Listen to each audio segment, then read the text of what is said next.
In today's video, I'm going to teach you how to connect Xero to N8N.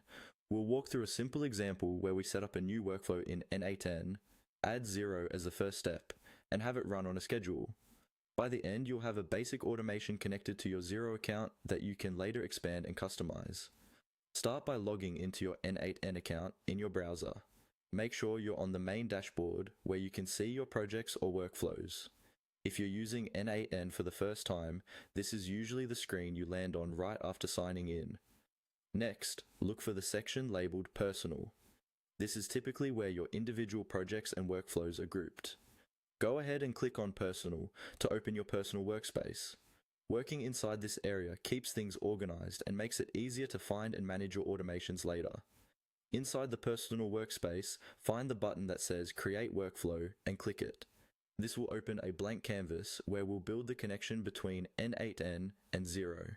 You should now see an empty workflow with a prompt to start adding steps. On this blank canvas, click on the option that says Add First Step. This is how you tell N8N what the workflow should start with. Since we want to work with Xero, we'll add the Xero node as our first step. A search panel will pop up. In the search bar, type Xero. N8N will filter the available nodes and show you the Xero integration. This search is helpful if you have a lot of apps and triggers available and want to quickly jump to the one you need. When you see the Xero option appear in the list, click on it. This adds the Xero node to your workflow. If this is your first time connecting Xero to N8N, you'll later be prompted to authenticate your Xero account, so have access to your Xero login ready. Now, we'll define how this workflow should start.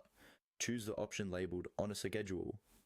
Clicking on a Schedule tells N8N to run this workflow automatically at specific times rather than manually. This is ideal for recurring tasks like syncing data or generating regular reports from Xero. Finally, follow the on-screen prompts in N8N. These will guide you through connecting your Xero account, choosing the operation you want to perform, and setting the schedule details. Take your time with each field, review your settings,